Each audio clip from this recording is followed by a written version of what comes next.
Isotopes और isobars के बारे में, और ये चैप्टर का लास्ट लेक्चर होगा, इसके बाद ये चैप्टर एंड हो जाएगा। लास्ट टॉपिक हमारा आता है इस चैप्टर का आइसोटोप्स और आइसोबार्स। तो ये आइसोटोप्स और आइसोबार्स तब क्रिएट होते हैं जब एटम तो एक ही है, एक ही एलिमेंट का एटम है, मान लेते हैं हाइड्रोजन है, हाइड्रोजन के ही दो एटम्स लिए लेकिन उनमें न्यूट्रॉन्स के नंबर में डिफरेंस आ जाता है, एक में कम न्यूट्रॉन्स हैं, एक में ज्यादा न्यूट्रॉन्स हैं। तो उससे क्या होता है, एटॉमिक नंबर तो सेम रहता है लेकिन मास नंबर चेंज होने लगता है, मास नंबर चेंज होता है और एटॉमिक मास भी चेंज हो जाता है। तो पहले बात करते हैं आइसोटोप्स की। आइसोटोप्स क्या होते हैं, atoms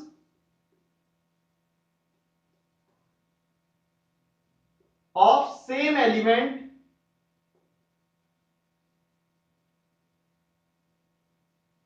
atoms of same element का मतलब क्या है, सेम एलिमेंट, एलिमेंट को हम डिफाइन करते हैं उसके एटॉमिक नंबर से। हमने डिफाइन किया हुआ है जिस एलिमेंट का एटॉमिक नंबर 1 है उसको हम क्या कहते हैं, हाइड्रोजन कहते हैं उसको हम। एटॉमिक नंबर 1 किसका होता है, हाइड्रोजन का। इसी तरीके से 6 एटॉमिक नंबर हमारा होता है कार्बन का। तो एटम को हम डिफाइन करते हैं उसके एटॉमिक नंबर से। तो यानी सेम एलिमेंट का मतलब क्या है, एटम्स ऑफ सेम एलिमेंट, यानी इन एटम्स के पास होगा हैविंग सेम एटॉमिक नंबर। ऐसे एटम्स जिनका एटॉमिक नंबर तो सेम है, एटॉमिक नंबर मतलब number of protons, number of protons तो सेम है, atoms of same element having same atomic number but different mass number. इनका मास नंबर डिफरेंट हो जाता है। अब प्रोटॉन तो सेम है इनमें, मान लेते मैंने दो एटम्स लिए, ये इसका न्यूक्लियस बना देता हूं और ये इसके कुछ शेल्स होंगे, यहाँ पे इनमें क्या होंगे, इलेक्ट्रॉन्स घूम रहे होंगे। अब ये न्यूक्लियस में क्या है, हमारे प्रोटॉन्स हैं और न्यूट्रॉन्स हैं। इसी तरीके का यहां पे मैंने एक और एटम बना लिया, इसको प्रोटॉन, एक एग्जांपल से समझते हैं इसको। डेफिनेशन नोट कर ली होगी। अब डेफिनेशन के बाद इसमें एक एग्जांपल लेते हैं हाइड्रोजन का। हाइड्रोजन जो एलिमेंट है हमारा, उसका एटॉमिक नंबर कितना होता है, 1 एटॉमिक नंबर होता है। 1 एटॉमिक नंबर होने का मतलब क्या, उसके न्यूक्लियस में सिर्फ एक प्रोटॉन होगा, एक प्रोटॉन होगा सिर्फ। तो ये न्यूक्लियस बना दिया, ये क्या है, सिर्फ एक प्रोटॉन होगा इसमें सिर्फ। प्रोटॉन के नंबर की वजह से नंबर ऑफ प्रोटॉन इस न्यूक्लियस में क्या होगा, 1। तो ये क्या होगा हमारा हाइड्रोजन। और एक प्रोटॉन है तो इसके पास एक ही न्यूट्रॉन हो, एक ही इलेक्ट्रॉन होना चाहिए, सॉरी न्यूट्रॉन नहीं, एक ही इलेक्ट्रॉन होना चाहिए, तभी तो इस न्यूट्रल चार्ज होगा। जीरो चार्ज करना है हमको एटम के ऊपर, क्योंकि एटम है तो इसमें जीरो चार्ज होगा। अब इस पे एक पॉजिटिव चार्ज है तो एक ही नेगेटिव चार्ज होगा, तो ये हमने बना दिया इसके इलेक्ट्रॉन का ऑर्बिट, ये बन गया इलेक्ट्रॉन। यहाँ पे इसका इलेक्ट्रॉन, ये इसका न्यूक्लियस है, न्यूक्लियस में क्या है, एक प्रोटॉन है। अब इसमें क्या होता है, प्रोटॉन एक है, अब इसमें चार्ज न्यूट्रल है, एटॉमिक नंबर तो इसका 1 है। यहीं पे एक और एटम आ जाता है, इसमें भी एक प्रोटॉन है एक न्यूट्रॉन है, लेकिन इसमें क्या था, इसमें अगर मैं बात करूं तो 1 प्रोटॉन 1 इलेक्ट्रॉन और 0 न्यूट्रॉन, एक भी न्यूट्रॉन नहीं था इसमें। जो हम सबसे ज्यादा हाइड्रोजन जो हम देखते हैं उसमें क्या होता है, एक भी न्यूट्रॉन नहीं होता, सिर्फ एक प्रोटॉन होता है और सिर्फ एक इलेक्ट्रॉन होता है। सिंपलेस्ट एटम होता है हाइड्रोजन का, उसमें सिर्फ एक प्रोटॉन होता है और एक इलेक्ट्रॉन होता है। तो ये तो हाइड्रोजन है यहाँ पे, लेकिन हाइड्रोजन जैसा हमको एक और एटम देखने को मिला, रिसर्च जब हुई एक और एटम देखने को मिला, उस एटम में क्या था, एक हमारा प्रोटॉन था, एक प्रोटॉन था इसमें, लेकिन अब क्या हुआ, एक प्रोटॉन है तो यानी इसमें भी एक प्रोटॉन और इसमें भी एक प्रोटॉन, तो दोनों का एटॉमिक नंबर क्या हो गया, सेम, क्योंकि एटॉमिक नंबर क्या होता है, number of protons, atomic number दोनों का क्या हो गया, सेम। अब इसमें एक प्रोटॉन है तो ये भी न्यूट्रल था, तो इसमें एक इलेक्ट्रॉन भी होगा, एक इलेक्ट्रॉन होगा, लेकिन इसका मास जो था, इसका मास ज्यादा था और इसका मास कम था। इसका मास क्यों था, क्योंकि इसमें एक न्यूट्रॉन भी प्रेजेंट था। तो न्यूट्रॉन प्रेजेंट होने से क्या हो गया, इसका चार्ज भी नहीं बढ़ा ना एटॉमिक नंबर बढ़ा, लेकिन इसका मास इंक्रीज हो गया, क्योंकि न्यूट्रॉन का क्या होता है, मास होता है 1 एटॉमिक मास यूनिट। इसका मास हमारा कितना आ रहा था, 1 यूनिट आ रहा था।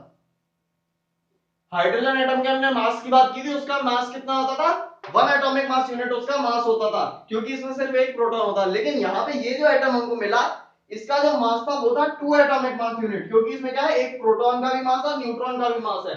इलेक्ट्रॉन का मास बहुत कम होता है, इसीलिए हम उसको इग्नोर कर देते हैं। तो इसका एटॉमिक मास हमको देखने को मिला 2 एटॉमिक मास यूनिट। तो यानी इनका एटॉमिक नंबर तो सेम है। अब एटॉमिक नंबर सेम है तो इनको अलग अलग एलिमेंट्स भी नहीं कह सकते कि ये दो अलग अलग एलिमेंट्स हैं, क्योंकि एलिमेंट तो हमने डिफाइन किया एटॉमिक नंबर से, एटॉमिक नंबर सेम होता है तो यानी वो सेम एलिमेंट है। तो यानी एलिमेंट तो सेम है, तो यहाँ पे इनको कहा गया ये एक दूसरे के आइसोटोप्स हैं। आइसोटोप्स मतलब क्या है, एटॉमिक नंबर तो सेम है लेकिन मास नंबर डिफरेंट है। अब इसमें मास नंबर डिफरेंट है क्योंकि इसमें एक न्यूट्रॉन आ गया, तो इसका नेमिंग हमने दे दी। वैसे तो हाइड्रोजन का आइसोटोप है, हाइड्रोजन, ये हाइड्रोजन एटम है, ये है हाइड्रोजन का आइसोटोप, इसको हमने नाम दे दिया deuterium.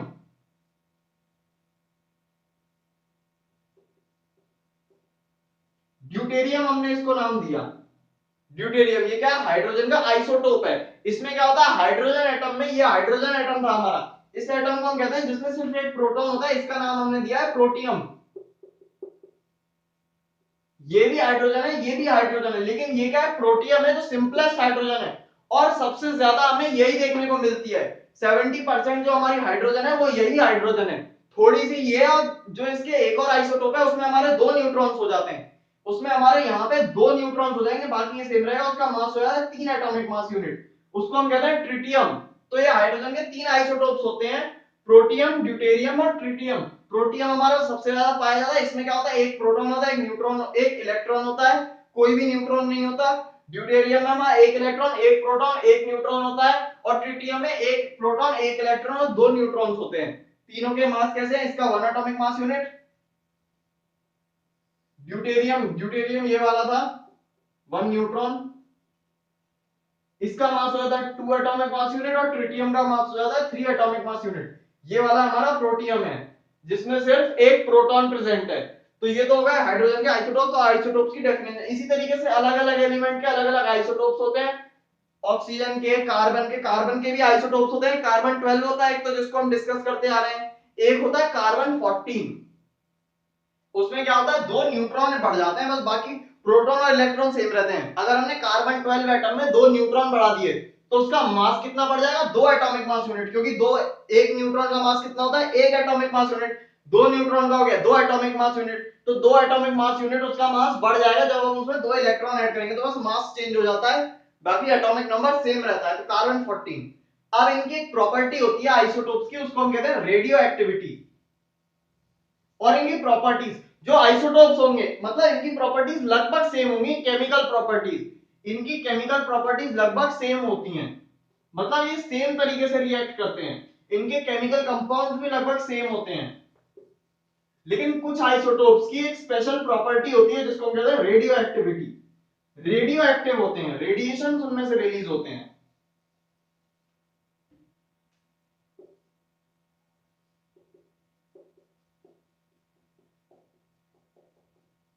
Radio activity, radio active elements, radio active isotope. For example carbon 14 जो होता है, कार्बन 14, इसमें क्या हो गया, न्यूट्रॉन्स हमने बढ़ा दिए, कार्बन 12 एटम में हमने 2 न्यूट्रॉन्स बढ़ा दिए तो हमें मिल गया कार्बन 14। अब कार्बन 14 में हमने 2 न्यूट्रॉन्स बढ़ा दिए तो इसका मास इंक्रीज हो गया, इसका मास इंक्रीज हो गया, इस वजह से क्या हुआ, इसका न्यूक्लियस जो हुआ वो थोड़ा अनस्टेबल होने लगा, क्योंकि मास जो नॉर्मल होता है वो कार्बन 12 होता है। अब इसमें मास हमने बढ़ा दिया तो न्यूक्लियस थोड़ा सा क्या होने लगा, अनस्टेबल होने लगा। उस वजह से क्या होता है, न्यूट्रॉन्स जो होते हैं वो न्यूट्रॉन क्या करते हैं, छोटे छोटे और पार्टिकल्स में ब्रेक हो जाते हैं। ये आप बड़ी क्लास में पढ़ेंगे, न्यूट्रॉन्स क्या करते, अभी के लिए आप ऐसे समझ लीजिए, न्यूट्रॉन्स का क्या करने लगते हैं, आइसोटोप के अंदर रेडिएशन एमिट करने लगते हैं। ऐसे सोचिए, ये न्यूट्रॉन है, ये न्यूक्लियस है हमारा, मैंने एटम को जूम कर दिया, अब इसके चारों तरफ इलेक्ट्रॉन के शेल्स भी होंगे, लेकिन ये क्या है, हमारा एक न्यूक्लियस है, इसमें हमारा एक न्यूट्रॉन है, ये 2 न्यूट्रॉन हमारे इसमें एक्स्ट्रा आ गए, बाकी सब तो कॉमन है, ये एक्स्ट्रा आ गए हैं बस।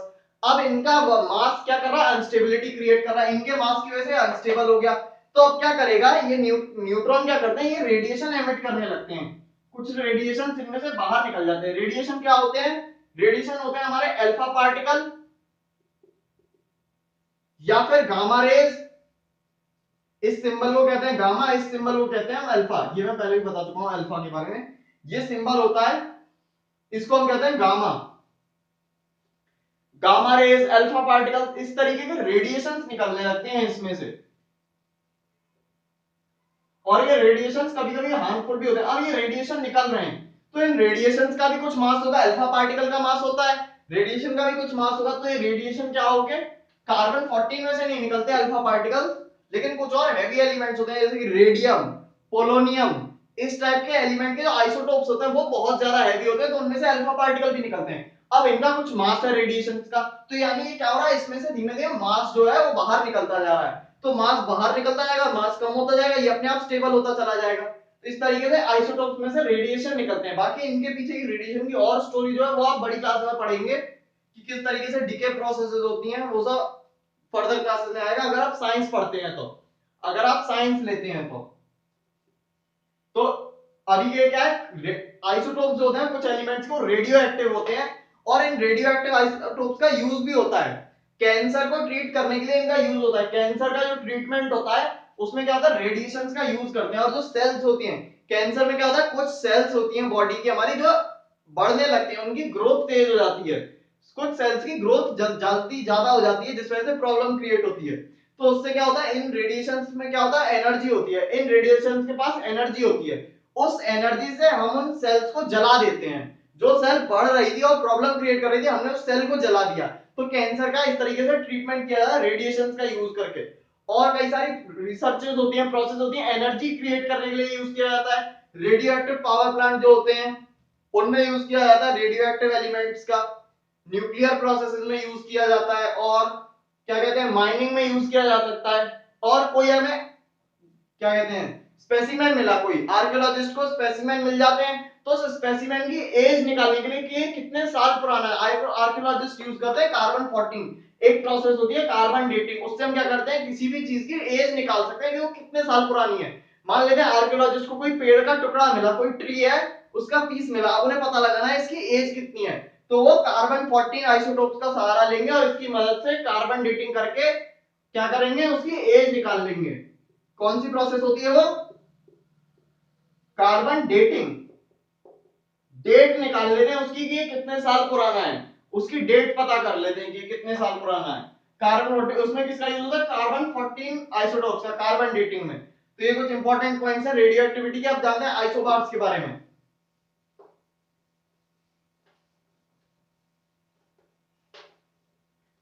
आइसोटोप्स में क्या था हमारा, एटॉमिक नंबर सेम था पर मास नंबर डिफरेंट था। आइसोबार्स में इसका उल्टा हो जाता है।